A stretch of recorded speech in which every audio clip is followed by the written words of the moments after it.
We first met when you were a very newly minted Likud leader. When I was young. Yeah, a quarter century ago. We're delighted to be able to welcome you here today. In fact, it was in a group of, as part of a delegation of journalists that was particularly adversarial on that occasion. And what struck me was your willingness to head to the sound of gunfire and to engage, as it were, in hard talk on all the really difficult questions of the day. And that's what our audience will certainly provide today, some difficult bowling. We've got every shade of opinion represented here today, and our usual house rule, no question too outrageous, you just have to state your name and organisation before doing so. It's a particular pleasure to welcome you here at this historic juncture in the international scene. It's a particular pleasure also because, as I'm sure many of you know, you've already passed the moment where you are now the longest serving Israeli Prime Minister in a consecutive single term of office, and next year you will surpass David Ben-Gurion's record as the longest serving Israeli Prime Minister of all time. And as I'm sure everyone here knows, Israeli politics is a contact sport.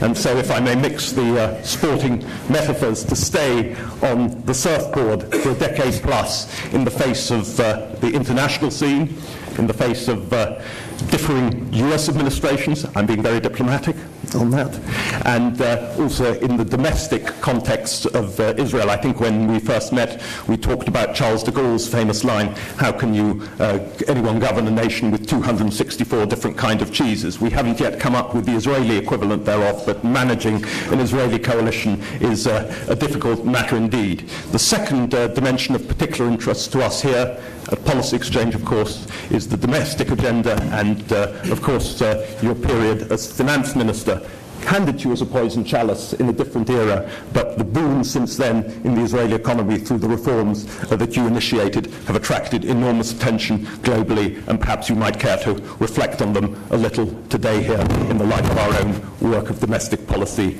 as well. We're delighted that you're here. We're delighted William Shawcross, distinguished author, biographer, will conduct the interview. We're then throwing it open, as I say, to question and answer. It's a great week for us.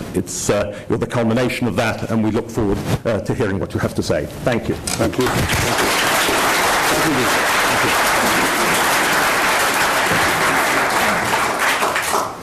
Welcome, Prime Minister. It's a great pleasure to be here with you to talk to you today, particularly because you're on a visit to the chief Europe, the EU3, who are most involved in the Iran nuclear agreement created mostly by President Obama. It's been said that the EU3, that's Britain, Germany and France, and probably other European countries, went into a state of shock and mourning when President Trump unilaterally decided to withdraw United States participation from the deal. Do you think they're now moving out of mourning through grief into acceptance? Is that the impression you had from your visit this week? Well, I'll tell you what I told them. First, I'll tell you what I didn't tell them. I didn't tell them pull out of the Iran agreement, because I think it's the United States decided to pull out of this in a minute. The weight of the American economy forces the issue. I mean, if you're a European company or an Asian company or any company, and you have to choose whether to do business with Iran or forego doing business with the United States, you have to choose an economy that is about 3% of the size of the American economy, or forego an economy of $21 trillion GDP. And that's a no-brainer, and everybody's choosing it effectively as we speak. And companies are pulling out of Iran, and it's a good thing that they're pulling out of Iran, because if we learned anything is stop aggressive tyrannical regimes early on. Don't accommodate them. For God's sake, don't feed them with cash. Stop them. And that's what I think is happening now. So I didn't spend much time on that, because I think it's done. It's a done deal in the other meaning of the word. Well, with great respect, you must have spent quite a lot of time on it. I have a request. I'm sorry. This is my late father, who was a great historian, would go into a restaurant, and he'd be given a table, and he'd said, after 2 minutes, he'd say, "Do you have another table?" That's an Are you about to do that now? No. Can you turn off the lights a bit? It's awfully warm here. Is it possible? No? I doubt it is, because you've got the BBC, CNN, and goodness knows who Please, else. in the back. continue. Same table. Fine. Same table. Okay, good. And we've got very good water here too, so that's all right. Thank you. But you must have spent quite a lot of time talking about Iran with the three leaders. I mean, it was at least it's been billed as that was your primary purpose, to tell them exactly what you told us. Are any of them still resisting the logic that you've just outlined and still trying to? Publicly, they say they're still trying to take the deal forward without America. I don't want to put words in their mouth, but my impression is that everybody understands the economic realities that I just said, and there's a common goal that we share, and the common goal is to make sure Iran doesn't get nuclear weapons. I think the deal was flawed because basically what the deal said is don't enrich uranium for one bomb, and in exchange for that, Iran, within a few years you can enrich uranium in an unlimited amount for 100 bombs, 200 bombs, which I thought was a terrible deal. And in addition to that, they were given a lot of money and a lot of credit, billions and billions of dollars, which they promptly spent not to moderate Iran, but to, in fact, to fuel their dreams of empire and conquest throughout the Middle East, in Yemen, in Syria, and elsewhere. So the deal was bad any way you looked at it. And the fact now that people are, that the American administration is saying, enough of that. This aggressive regime is not going to have a cash machine. We smashed it. It's, in fact, smashed. This machine, cash machine for conquest has been stopped, dead in its tracks. And I think people recognize that, and I think the task now is to make sure that Iran does not pursue either a weapons program, which we uncovered, or its campaign of conquest. Can you tell us a bit about your... And so my real focus in this visit was not about the deal. My real focus was about reversing Iran's aggression in the region, namely getting them out of Syria, all of Syria. That's what I spoke about, and I have to say that I found considerable agreement on that goal. In all three countries? Yes. And how are they to be got out of Syria? First of all, ask them to. Demand it. Also, we have to recognize that we are not going to let Iran entrench themselves in Syria in order to achieve their declared goal. When I say declared, the ruler of Iran declared it, and again, 3 days ago, to destroy Israel. So they want to stockpile weapons, lethal weapons in Syria, to be able to fire rockets at all of Israel. And we're not going to sit there and wait for that to happen. So we're taking action against that. So we'll continue to do that. So the world can expect a continuous military action by Israel against Iranian positions throughout Syria? If they continue to entrench themselves militarily, and they're doing it not to fight Daesh, ISIS. Daesh is gone. It's finished. They're doing it, as they openly say they're doing it, in order to attack Israel with a view of destroying it. I think if we've learned anything from history, including British history, is you don't accommodate an aggressive regime that is taking territory, is building up armaments with the view of conquering you. You take action against them early on. Bad things should be opposed at their beginnings, not after they become horrendously dangerous. And do you think that the three countries with which you've been talking this week will accept such a level of Israeli engagement in Syria? Well, they backed us up, actually, against Iranian aggression, I have to say, and I'm very glad to have heard when Iran fired missiles at us from Syria, and we took action against Iran. The European position actually was very supportive, and I appreciate that. And I think it makes sense. It's also something that is shared, this opposition to Iran's aggression throughout the Middle East is shared by us and just about all the Arab states.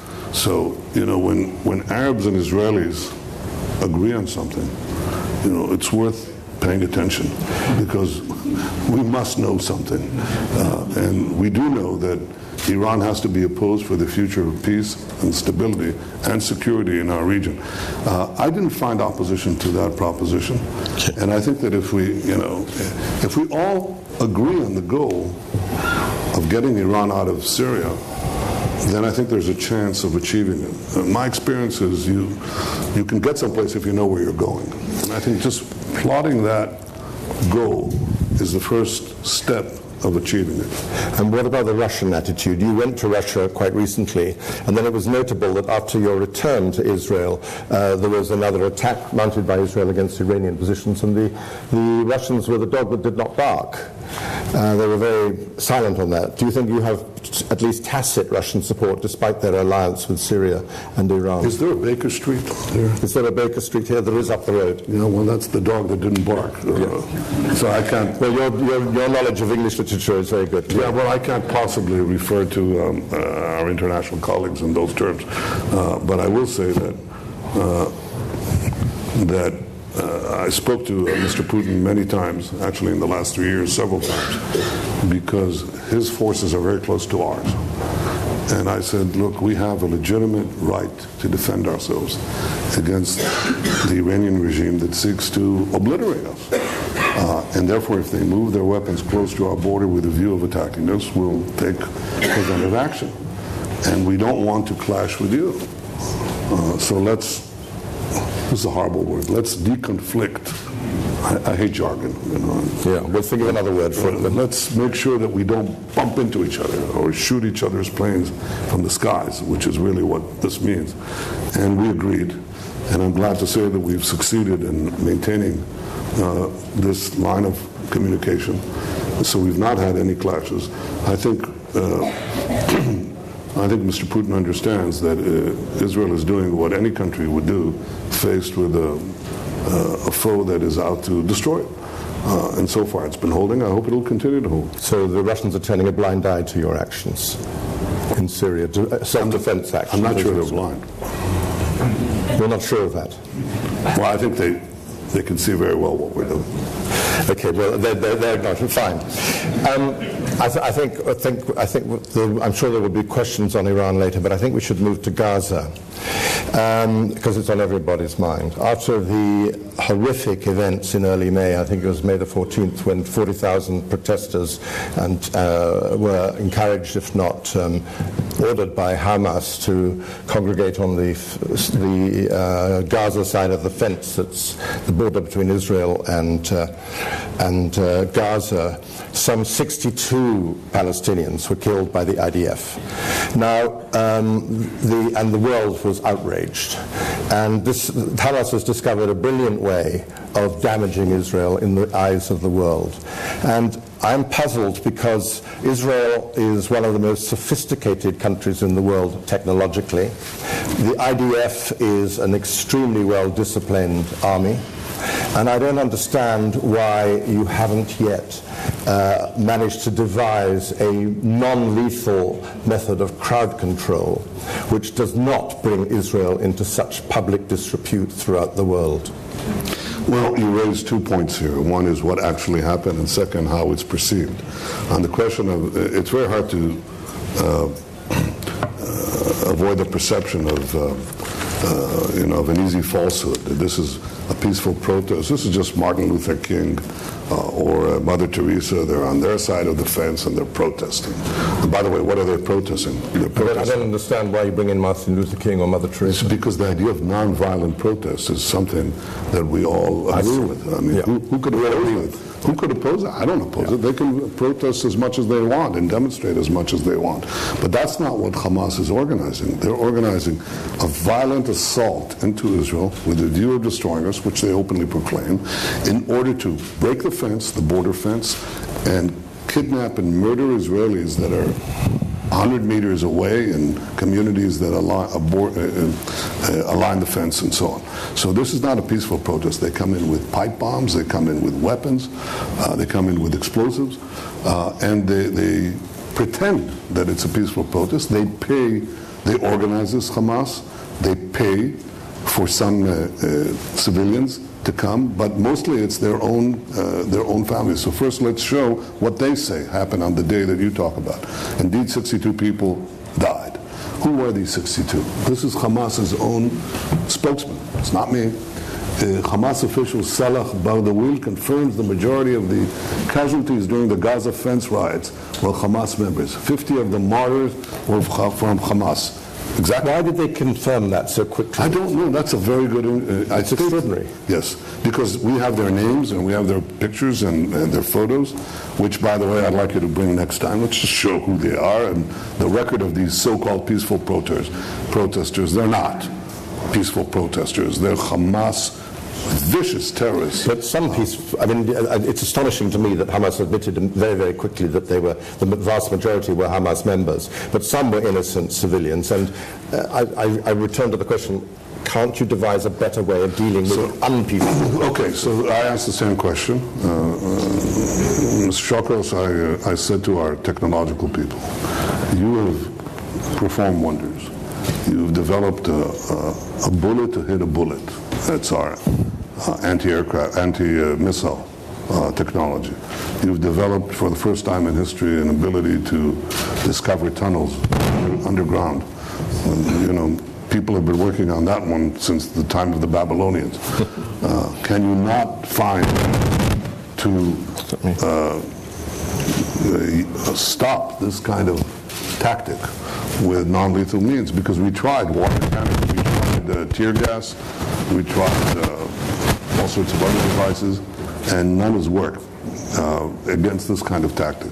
So they're working on it, and given our record, we probably will figure out something, but we haven't gotten it yet. And by the way, when I talk with the European leaders, I always say, okay, what would you do? Can you give us some technology? I'd like to know if you have the ability to do this, because we'll gladly use it. The last thing we want is any violence. The last thing we want is casualties. And the last thing we want is confrontation.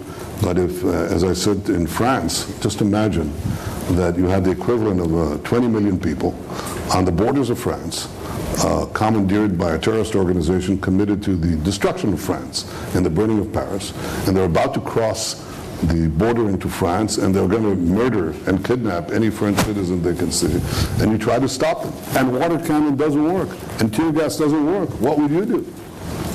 I never received an answer for that one.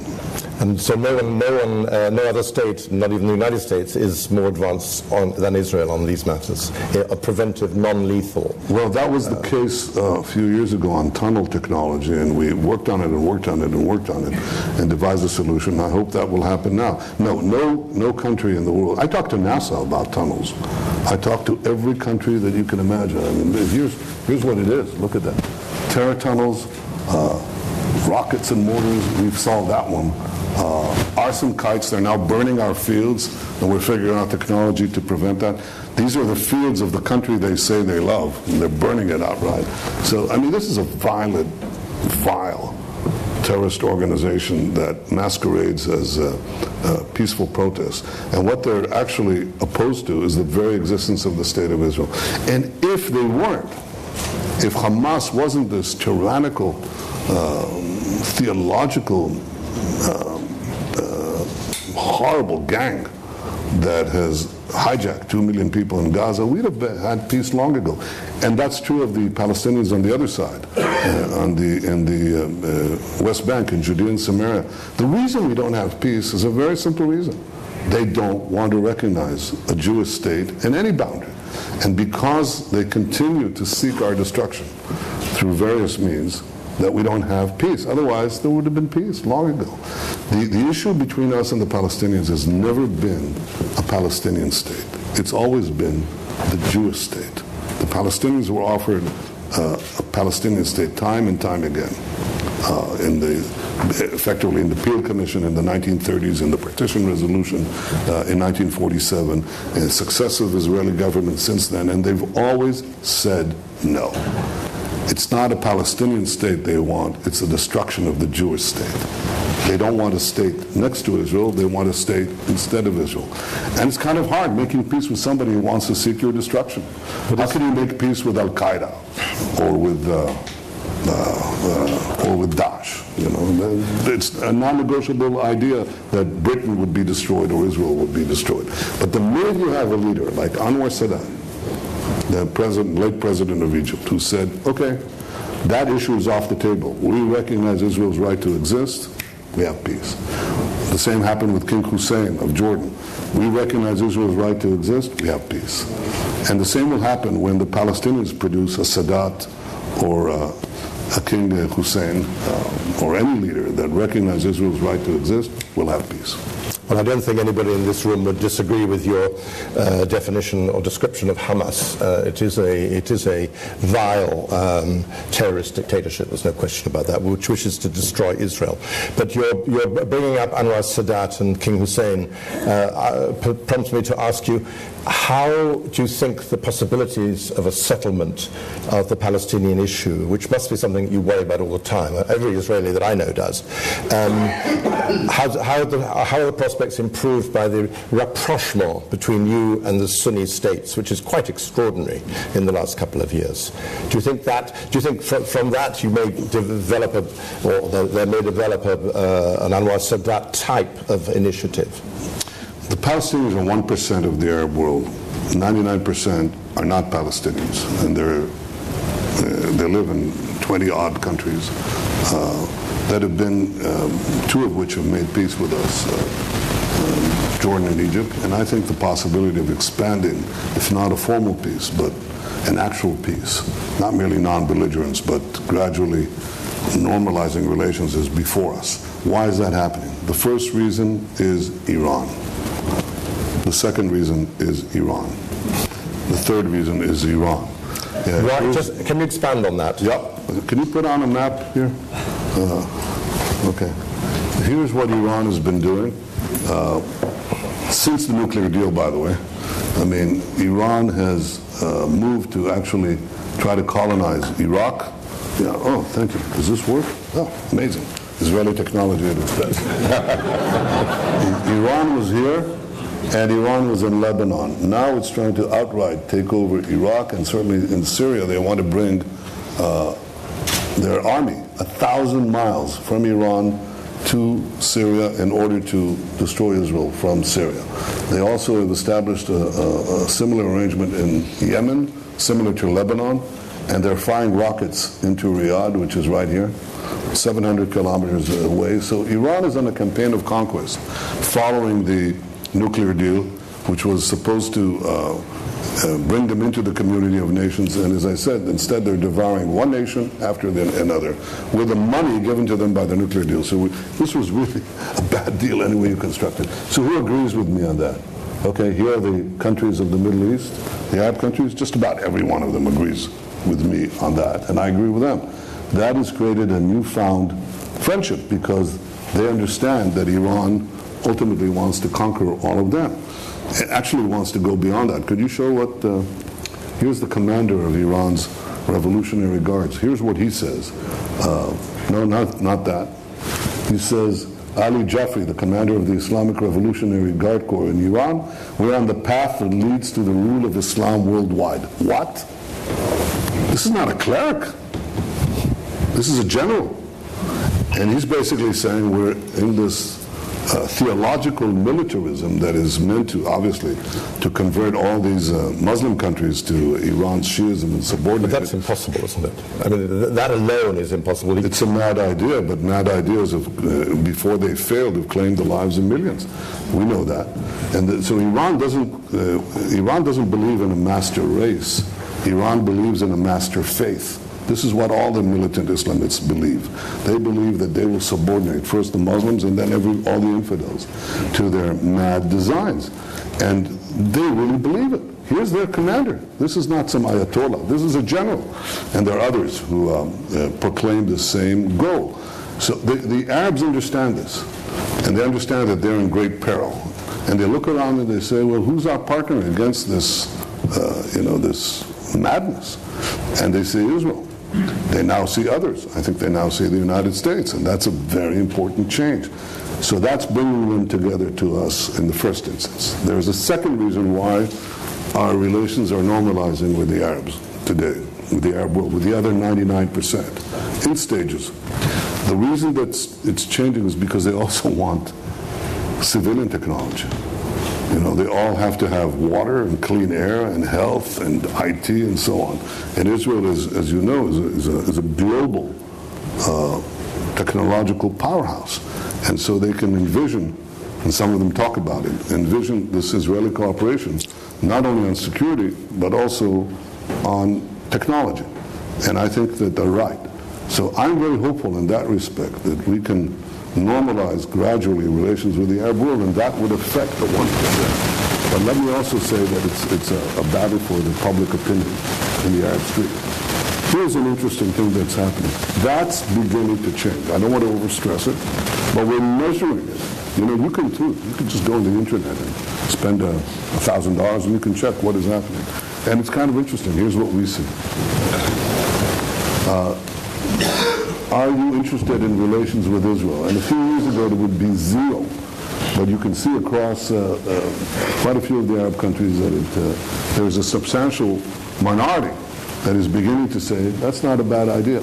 You know, we might benefit from this. So these are positive signs. Again, I don't want to overstate them, but I think that there is a community of interest right now, both in security and in civilian development, that I think is creating the possibility of changing the equation. We used to say, if we have peace with the Palestinians, we'll have peace with the rest of the Arab world. It might be that it's the other way around, or to be more precise, if we gradually normalize relations with the Arab countries, it could advance the peace with the Palestinians. And we should do both. We're waiting for a Palestinian partner, but we're continuing to do both. Well, let's concentrate on that for a moment, on peace with the Palestinians. I mean, I totally understand and believe that the Palestinians are very badly served by their leaders, from Arafat onwards. Arafat actually, going back to what you said 10 minutes ago, Arafat did originally agree at Camp David to a two-state solution and then reneged upon it. The two-state solution is always held out, and it was held out by the Obama administration and Secretary Kerry and so on as the ultimate goal. You supported it in your Bar-Ilan speech, but that was in 2009. Do you still support the goal of reaching a two-state solution? I haven't changed my view, and it can be summed up in a very simple way. The Palestinians should have all the powers to govern themselves, and none of the powers to threaten us. So from day one... None of the powers to threaten us. Yes, yes. That means that in the tiny area from the Jordan River to the sea, could you show it? Here's the tiny area from the Jordan River to the sea, okay? This is mighty Israel. Greater London is here. That's it, okay? This is the West Bank, Judea, Samaria. This is Gaza. So Israel here, from the edge of the West Bank to the sea, as I explained to President Trump in his visit to Israel, is the distance from the George Washington Bridge to Trump Tower. You know, so you sort of think that, you know, under any circumstance, and here's our experience. We got out of Gaza, which is right here, okay? And in about 5 seconds, Hamas and Iran overtook it. Hamas and Islamic Jihad, which is beholden to Iran, they overtook it. Now they're firing rockets into Tel Aviv, Beersheba, any part of Israel. We got out of Lebanon, and within 5 minutes, Hezbollah, which means Iran, took southern Lebanon and fired thousands of rockets into Israel.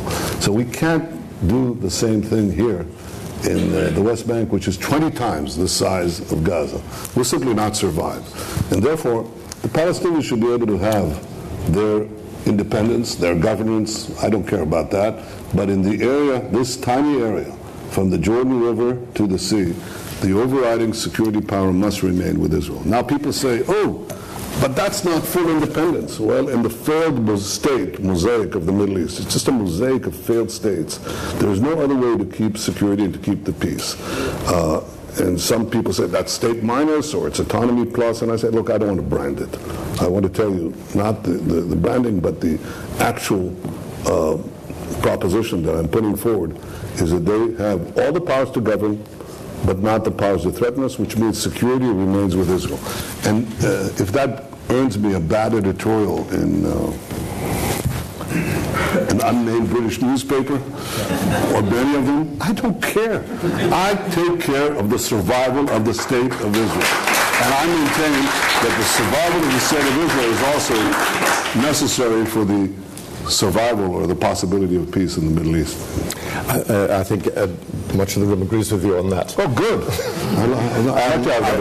I'm running out of time because there are a lot of people who want to ask questions. But just what do you want to be your legacy? You've been Prime Minister for a very long time, as Dean said. What do you want to be your legacy? You don't presumably want to leave the Palestinian situation as it is now.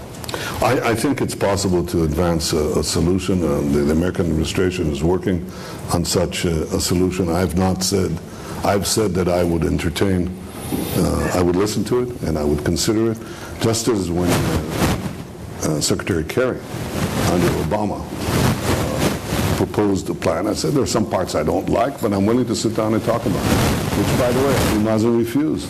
Now he refuses on a different pretext to consider an American plan, and he says that this administration is pro-Israeli. Well, I didn't say to President Obama or to Secretary Kerry, I will not consider your proposal because you're pro-Palestinian. For God's sake, if you want peace, there are two things that you need to do. The first thing is sit down and negotiate the peace, and the second is recognize the Jewish state. For God's sake, do it already, because that's the underlying problem. One last question from me for now, at least. Oh, how would I like to be remembered? Yeah, but I don't want to be remembered, not just yet, but carry on. You don't want to be remembered? not yet. No. but how do you want to be judged then now, if not remembered? As the defender of Israel and as the liberator of its economy. That's it. Okay, that's pretty precise. One last question for now. How does dealing with President Trump differ from dealing with President Obama? Your father was a prosecutor, wasn't he? He was the chief British prosecutor at Nuremberg. No, it looks like it continued in the Jew. I've done very well with American presidents, those I agreed with, those I disagreed with. I want to remind you that with President Obama, I had signed a 10-year agreement for American security assistance to Israel to the tune of $38 billion. It's something I always be appreciative of and grateful for. And so we had our agreements and we had our disagreements. The main disagreement that we had was on the question of Iran, and I was quite forthright about it. I thought the deal, as it turned out, I think correctly, jeopardizes our security and will allow Iran to enrich uranium and will allow Iran at the same time to enrich its coffers for its dreams of empire. So obviously I opposed it because I thought it puts the very survival of my country in peril. But there were areas that we agreed upon and worked on, and I appreciate that. Well, you haven't really answered my question. There's no disagreement between between President Trump and me on Iran. I appreciate that very much, as I appreciate his decision, which I think is historic, to recognize Israel as Jerusalem as Israel's capital, to move the embassy there. And I think this is very important historically. I think it's, you look at the milestone of the 20th century towards today, and it began with the Balfour Declaration 101 years ago here in this city. I was at Boris's office yesterday, and Boris Johnson, the foreign secretary, and that declaration was signed there on that desk. It's quite amazing. Yeah.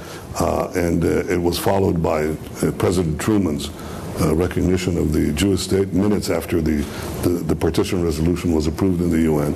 And I think this will stand the time also in time among these historic decisions. Why? Because Jerusalem has been the capital of the Jewish people for 3,000 years, since the time of King David. It's been Israel's capital for 70 years. All the offices of state are there. The Prime Minister's office, the Knesset, the Supreme Court, and they're all going to be there. I mean, they're not going to move away. Any conception of peace would have Jerusalem as Israel's capital. So why not recognize facts? Just like recognizing the fact that there has to be a Jewish state in order for there to be peace. There has to be, this state has its capital. Every country chooses its capital. The British people have chosen London as their capital. We don't contest that.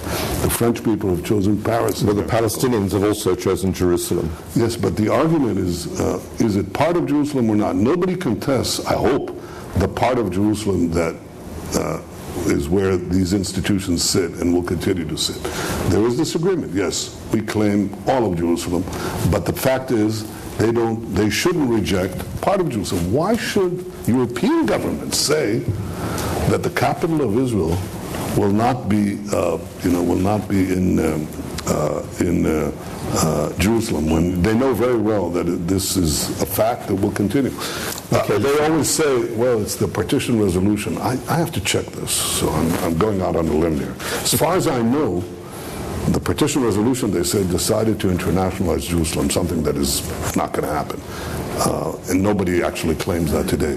But under that same resolution, Bethlehem, I think, was supposed to be part of an international regime. So are those people who say they wouldn't recognize Jerusalem today now say we should take Bethlehem away from the Palestinians? That should be internationalized too? Of course they don't say it. These are facts. Jerusalem is Israel's capital. I'm very glad that President Trump finally said something that everybody knows is true. Good. Well, I think there may be people on the floor who want to ask you further on that issue. I have many questions. The gentleman there in the blue tie, would you state your name and organisation, please? Michael Howard, House of Lords. Prime Minister, many people will sympathise with and understand the need to stop the people scaling the fence at Gaza. And of course you're absolutely right that the protests were not peaceful. But fewer people, despite your answers to William, will sympathise with and understand the proposition that the only way to stop them scaling the fence was to kill them. Why couldn't you use rubber bullets? Why couldn't you, if in extremis you had to use live ammunition, why couldn't you shoot them in the legs? Why did you have to kill them to stop them scaling the fence? Everything you said, Mr. Howard, has been tried, and other things, and it didn't work. And in fact, nobody intentionally went out to kill anyone. People died accidentally. And I can tell you that Hamas, at a certain point, said, not enough people are being killed. Push more. Let the Jews kill more. Their goal was to have as many casualties. Our goal was to minimize casualties and avoid fatalities. But there's only one thing that I would do. There's only one way that you can actually put this to the test. If you had a similar situation here, and you tried it, and I'll tell you what, if you're successful in finding non-lethal means to stop this, I would be the first one to use it, as I asked our technological people to try to develop this. This is a new tactic. It's a new form of warfare.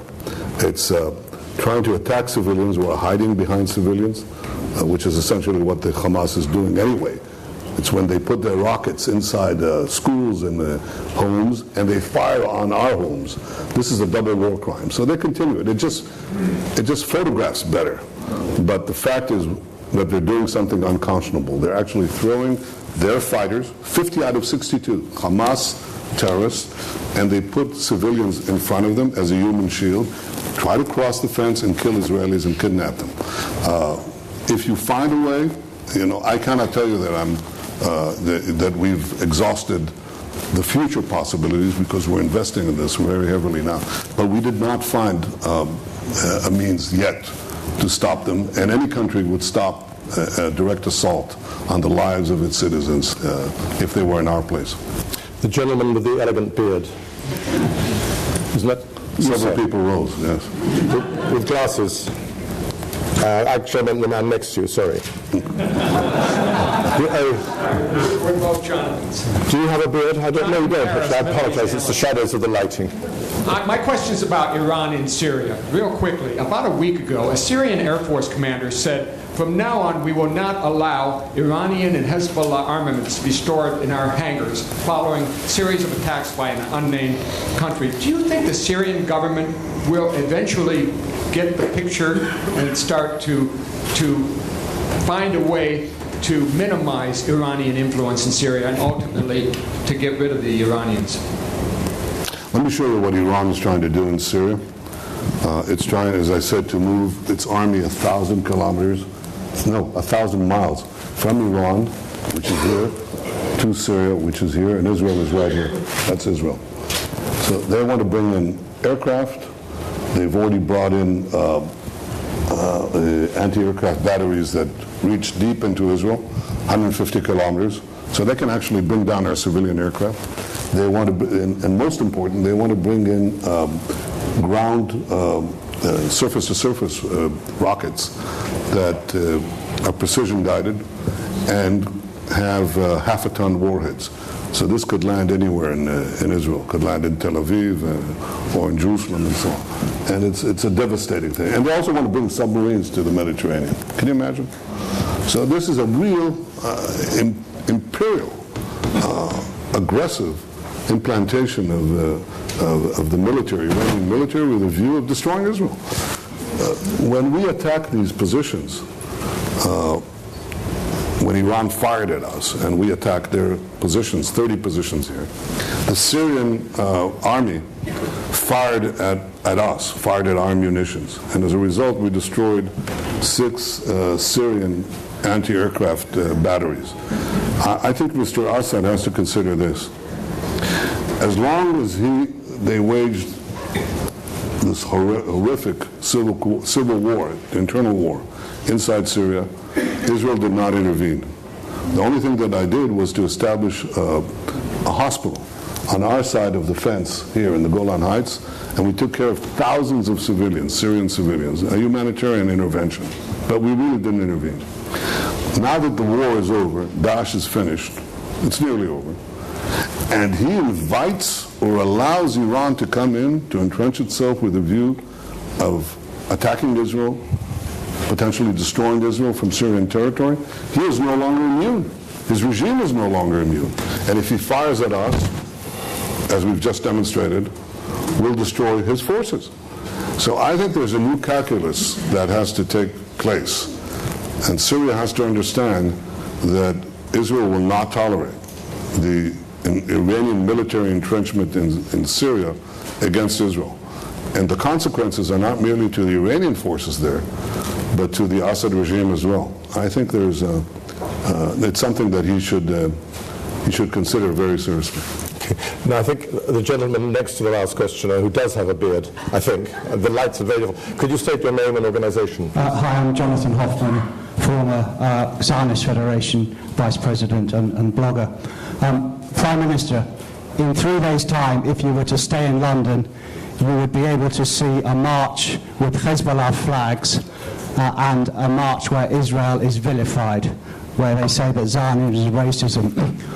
Do you have any comment on the fact that our government in the United Kingdom believes that there are 2 wings of Hezbollah, the political wing and the military wing, and that flags in the streets of London, if they designate the political wing of Hezbollah, are okay? Do you have any comment on that? I think this is wrong. They're both seeking the destruction of not only of Israel but of Jews. And they're, it's like saying, well, the SS is bad, but the Nazi political wing is okay. No, they want our destruction. They openly say it. So I think this is wrong. It's just wrong. The support of Hezbollah and Hamas by people who claim that they have progressive values, I mean, these are horrible people. It's the worst theocratic gangsters in the world. They believe in nothing that we believe. They don't believe in pluralism. They don't believe in the rights of women. They don't believe in, they hang gays. I mean, horrible things.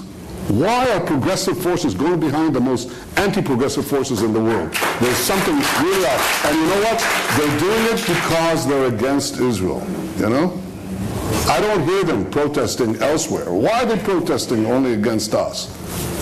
The one democracy in the world, the one country that recognizes human rights, that protects human rights in an independent judiciary, that has Arabs and women and gays and everyone represented in their political system. This is the country they choose to attack and affiliate with the most regressive forces in the world. There's a name for this. It begins with A. Anti-Semitism. That's a huge new issue. Oh, it's a wonderful issue. And I agree with you. I'd love to talk to you about that, but I don't think I should steal others. Dean, you were pointing to somebody. I think this gentleman here, who's got which one? I didn't mean that anti-Semitism is a wonderful thing. No, I know. I mean that it's important to call things as they are. And I call them as they are. This is pure and simple anti-Semitism.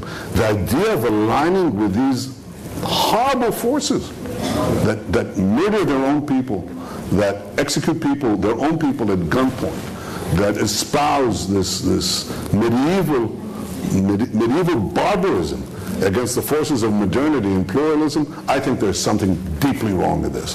And who's at fault here? It's not Israel.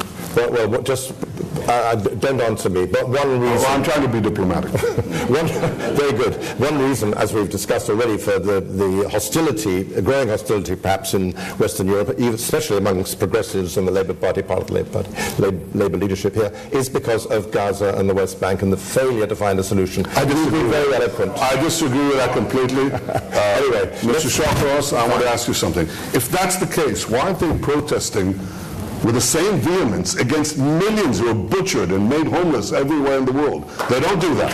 Why are they not protesting countries that are occupying other countries, moving their populations? I hear nothing of that. Nothing of that. This is not because of any wrongdoing that Israel is making. It's because Israel exists. This is what is the thing that they're really protesting in. If they adopted a uniform standard, I'd give you an argument. But they're not. So they're leaving aside all the wrongs in the world and concentrating on the one and only Jewish state that is surrounded by people who openly declare their desire to obliterate us, and they side with the obliterators. I can't buy this as a moral position. I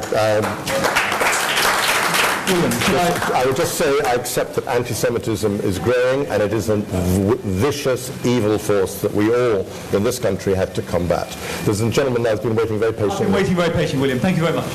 Actually, your name and organisation? Jason Cowley, editor of the New Statesman magazine. Prime Minister, very good to have you here in London. Actually, a coda to your remarks on anti-Semitism. The Israeli Labour Party has severed its historic ties to the British Labour Party. Long-standing relationship between the Israeli Labour Party... I don't think that's true. I thought there was a great relationship. And the question I want to ask...